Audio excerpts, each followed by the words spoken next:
Yo guys, it's Sith here. Welcome back to a brand new video. Welcome back to the channel. Today is the match preview for Premier League Game Week 19. We are at the halfway stage now of the Premier League. Well, after this game, after tomorrow's game, it will be the halfway stage. But it's Premier League Game Week 19 between Ipswich versus Chelsea. This is the match preview for this game. So before we do get into the video, please like, subscribe, hit the bell notifications to notified every time I load a video. Also, first link in the description of my streaming channel and my second channel. Go and check those out. Be very much appreciated. Without further ado, let's jump straight into it because, you know, from a Chelsea standpoint, this season so far has been really, really good.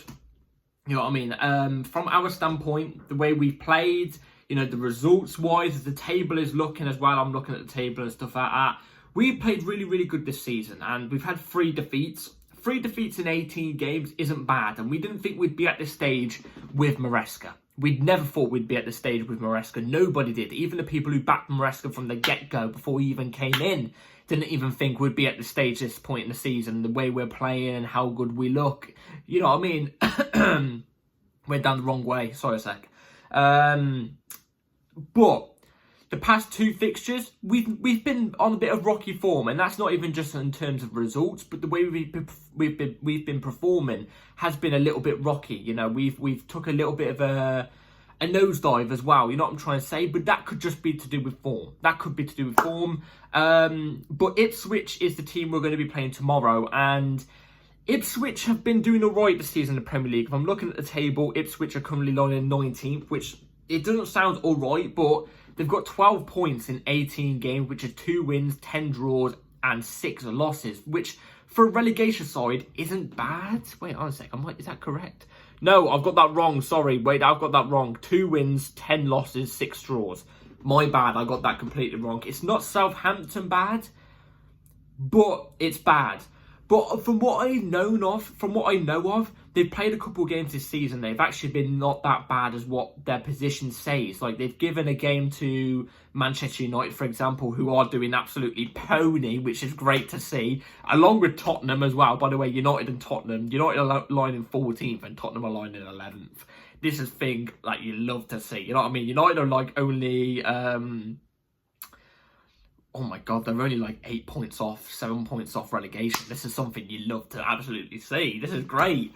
But you know, they've given games to some good teams. Even though they've lost, they've still given games. And if they had better players, better quality, you know, maybe you could argue they could nick a couple points from those games. But they don't have the quality, or just the firepower. You know what I'm trying to say? They're a newly promoted side. You know what I mean? You've got to give them that respect. You know what I'm trying to say? I think it's going to be a tough game tomorrow either way. They've got a decent manager in Kieran McKenna, who we was linked with before we got Enzo Maresca, which obviously was another championship manager, a manager I didn't even want to go near. Out of the names that were rumoured, obviously I favoured Enzo Maresca the most, but even then, I've got to hold my hands up and say it. I wasn't a fan of Enzo Maresca signing, but I backed it. And I always said if it didn't work out, I wouldn't be blaming Maresca, I'd be blaming the owners. But he's proved me wrong and I'm on his side. But McKenna, I don't think would have got the tune out of the players. He's a decent manager for a team like Ipswich. You know what I'm trying to say? He's a decent manager for a team like Ipswich. If I'm not mistaken as well, Ipswich owners or part owner is Ed Sheeran, I think, if I'm not mistaken. I think it is, because when they got a decent result or a decent performance against Man United, it was Ruben Amorim that was obviously in the conference table talking with the people, and Ed Sheeran interrupted, I think it was, if I'm not mistaken. But they've got some decent players as well, Liam Delap being one of them. Liam Delap I actually quite rate as a striker. I think he's a decent striker. He came from the Man City Academy. And he has been linked with the Chelsea move for a striker move. I'm telling you this right now, I wouldn't be surprised if he is our summer signing next season as a striker. I wouldn't be surprised at all. Especially how Enzo Maresca has recently spoke highly about him as well. I wouldn't be surprised. Bookmark it. I actually think he's going to be the striker signing for us. I think he's a decent striker.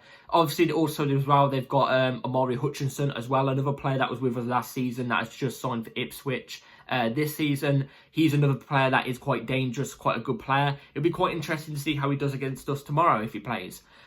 Decent side, but let's be real, switching it back over to us. We should be beating Ipswich either way, home or away. home or away, we should be beating them either way. You know what I'm trying to say? A little bit of a rhyme going on there. Call me Eminem. You know what I'm saying? In his prime. We should be beating them. You know, it was obviously going to be more tougher going away than it would be at home. But I don't think this is a crazy thing to say, but against these type of teams where last season we probably would have struggled against these type of teams, especially at their grounds, I think this season we've been playing better away than we have been doing at home against these type of teams. So I wouldn't really be surprised tomorrow if we pull off a good result against Ipswich, but then when we play them at our own ground, we actually struggle a little bit more. You know what I'm trying to say? Like, I wouldn't be surprised. Like I said at the start, last two games we've gone through a bit of a rocky patch. You know, we drew against Everton in a game we should be picking up points in. The performance wasn't good enough either. Performance was really poor, especially from some players. And then the game against Fulham, again, first half we looked good.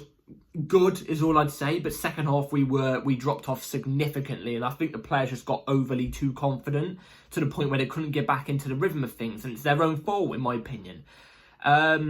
So we have took a bit of a nosedive, but I've been seeing too much, you know, world-ending, you know, people coming out and acting like the world's ending and crashing down because we've drew and lost our last two games. Let's get this clear. We didn't think we'd be in this position at the start of the season. At this point of the season, we never thought we'd be in this position. You know what I'm trying to say? And a win tomorrow puts us back up to, if I'm looking at it right now, the points, it could put us either third or second tomorrow. If it's third, we're only 1 point off second. You know what I'm trying to say? But we're on fourth. Is this world breaking? Seriously? Like, the team that are lying in fifth, which are the closest to us with a game more played than us, is Man City. And we could go, even if we lose, we're still 4 points above City, who are in fifth. If we draw, we'll be 5 points above them. And if we win, we'll be 7 points above them. Seriously, did we really think we'd be in this position at the start of the season? All because of 2 dropped points. This happens to every single team. This happens to every single team. We knew full well we wasn't going to be in a title race. We knew full well we wasn't going to be in a title race this season. The fact that we was in the conversation a little bit in terms of mathematically, well, technically we're still there. If we win tomorrow, technically we're still there. But let's be real, it looks like Liverpool are going to run away with it this season. You know, the fact that we're even like around this area at this point of the season, it's a bonus, man. Why are people flipping out? Seriously, these are the exact same people who were saying this season was going to be a travesty and we'd finish outside the top 4. In fact, outside the top 6. These were the exact same people. Now they're throwing their toys at the pram going, sack Maresca. I'm seeing people saying sack Maresca. I saw people after the game also saying, apart from the goal, what did Palmer do? Again, I've noticed over time we've got the most reactionary fan base when things aren't going well. Well, not going well. Things are going good. It's just we've had a draw and a loss in our last 2 games, and all of a sudden now the world's ending. You know what I'm saying? Like, we've got the most overreactionary fan base in the league in terms of, you know, not when we're winning or anything like that, but like it's just something little goes wrong, bang, it's over. You know what I'm trying to say? Sack Maresca, are you joking? It's absolutely it's a travesty. I don't want to see these people celebrate when Palmer gets a goal or when we win, because they're the ones saying get this manager out or get this player out. You know what I'm trying to say? Like, it's ridiculous. It's absolutely ridiculous. And in my opinion, it proves as well how vital the players like Lavia and Wesley Fofana are to the team. And I would say Reece James, but Reece James has been injured a lot this season, so we can't really judge it off Reece James. But Lavia and Wesley Fofana, every time they've played, we've looked near enough perfect to our standards so far. You know what I'm trying to say? Like, ever since they've got injuries, you've started to see us like dim down the levels a little bit. You know what I'm trying to say? We've seen the levels a bit dimmed down. So look, tomorrow's going to be tough either way. It's the first time I think we've ever played Ipswich in my lifetime, if I'm not mistaken. I can't dig in my brain enough to find out the last time we did play them. But from my knowledge, it's probably the first time in a long time we played Ipswich. So I'm hoping we can come away with a win, because we need to bounce back. We need to bounce back after those two poor performances, in my opinion. A player as well, in my mind, who has to score tomorrow is Jackson. because I think his last 2 performances have been quite poor as well. He's not done it. He hasn't scored his last 2 appearances, or maybe even 3, I'm not too sure. So we need a goal from Jackson tomorrow as well, in my opinion. Get up to double digits at the halfway point of the season, please. That's what I would be saying. So, yeah, apart from that, I'm hoping we come away with a win, because this is obviously our last game of 2024, the calendar year of 2024. So I'm hoping we come away with a win, the 3 points, which is exactly what we need, because we need to bounce back. We need to bounce back. Anyway, players that won't be available tomorrow is Mudryk through suspension, Lavia and Wesley Fofana and Reece James through injury. Apart from that, everybody should be fit and ready. So let's move on to the lineup I'll go with for tomorrow. So the lineup I'll be going with for tomorrow against Ipswich is going to be right here on the screen. So Robert Sanchez in goal, Marco Correa left back, obviously inverted into midfield. Wesley Fofana. Levi Colwill and Tosin Adarabioyo as your 2 centre-backs, Malo Gusto as the right-back, Enzo Fernandez Caicedo double pivot, Pedro Neto off the left, Cole Palmer in the 10, Madueke off the right, and Nkunku as the ST. Let me tell you the reason why I chose his team. Robert Sanchez, we know is going to be in goal. I actually think, I saw quite a few people, saying that he didn't have a good game, and part of the reason why we lost against Fulham was because of Sanchez not making saves. I actually think that's over the top. I don't think he could have done anything for the 2 goals, and I actually thought he had a decent game overall. So we know Sanchez is going to be in goal as well. Marco Correa left back converting into midfield, obviously self-explanatory. Even the games where we're not doing particularly that well, Marco Correa holds a standard, so he's got to play. Colwill, Tosin Adarabioyo as well. I don't think, apart from the last goal we conceded against Fulham, on the weekend, I don't think... No, it wasn't the weekend, was it? Because we're playing on a Monday. You know what I mean? Earlier this week. I don't think apart from that, they were actually that bad. Oh, I probably would give it Tosin over Levi Colwill a little bit more, because Levi Colwill really pissed me off with that last goal, because he was jogging when he could have easily got to that through ball to the person who put the assist in for their last goal. He was just jogging so lightly. He could have easily got to that ball. But apart from that, there are best 2 centre-backs available right now as well. I'm just hoping they can hold a standard, because I think, like I said, apart from that conceding goal, I actually thought they were okay against Fulham. Anyway, also Tosin's aerial ability is going to be quite vital tomorrow, because my guess is Ipswich are going to be, I wouldn't say low blocking because they're at home, but I'm guessing they're going to be more defensive, especially if they go a goal ahead. I think they're going to rely off set pieces quite a few times as well. Anyway, Gusto at right back too. Gusto as well, as I saw people saying Gusto wasn't good against Fulham too. I thought he was actually quite decent, so... Anyway, Gusto's the only available right back as well. Enzo Caicedo, double pivot. Now, if we did have Lavia available in this type of game, I would have gone Caicedo inverted right back and Lavia and Enzo in the double pivot. But Lavia's not available, so it's going to be Enzo Caicedo in the double pivot. They've been great. Enzo Fernandez in his last 4 away games has 4 goal contributions, 2 goals, 2 assists. So I'm hoping he can keep that form up tomorrow as well. Caicedo, obviously brilliant as well. I really want him to get a goal soon, you know what I'm trying to say? And I've got a sneaky feeling he's going to score tomorrow for some reason. I don't know why, like outside the box hit. I've just got a feeling. Them 2 have to keep it up as well in the double pivot. I'm just hoping they don't get fatigued. I know these are 2 players that are top quality, don't really get fatigued that much, but there's got to be a time where they are going to get fatigued. So I'm hoping Lavia can come back soon, so we can give one of them a rest for a game or a game and a half. Pedro Neto off the left. I'm going Pedro Neto off the left because I don't like how we used him off the right against Fulham. I thought that was a Maresca problem, in the sense of, why was Neto playing so defensive? You know what I'm trying to say? I think if we bombed Neto forward like he usually does and what he's meant to do, I think we could have got loads more chances created and we wouldn't have been as reserved, in a sense.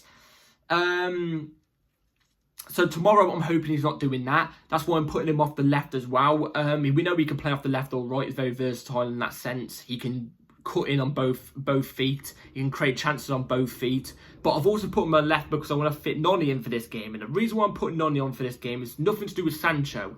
I think Sancho's had a good start to his Chelsea career. I think he's been off form for the last 2 games, so I'm going to give him a break. He can come off the bench, obviously.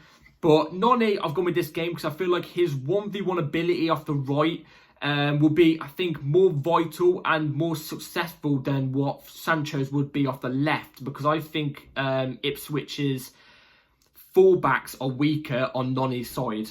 So that's why I've gone with Noni off the right. I think we could do with his little 1v1 selfish ability at times, you know what I'm trying to say? And I feel like against Fulham, we was missing that selfishness, direct type of footballer, you know what I'm trying to say? Which Noni is. So, not to, that's not to roast Noni by calling him selfish, but at times he can be a bit selfish, which sometimes you do need in a team. So I want to see Noni in this game starting off the right. Obviously, Maresca disciplined him, said the reason why he wasn't in the squad was to do with a technical decision. You know what I'm trying to say? That's why he said technical decision. So I'm hoping that discipline's helped him, because last time he got disciplined, he came straight back into the side and he scored straight away in his first game back. So I'm hoping he can do that as well. Cole Palmer in the 10, obviously. I thought personally he had a good game against Fulham. First half, he was really, really good. Second half, he died down a little bit because I think that was more to do with the team dying down. But he still was okay, you know what I'm trying to say? But Cole Palmer obviously has to be in the 10. I wouldn't be against Felix starting now in the 10 in this type of game, really. Because I feel like I said, I think Ipswich will be quite defensive. Even though they're at home, I think they will lie down quite defensively.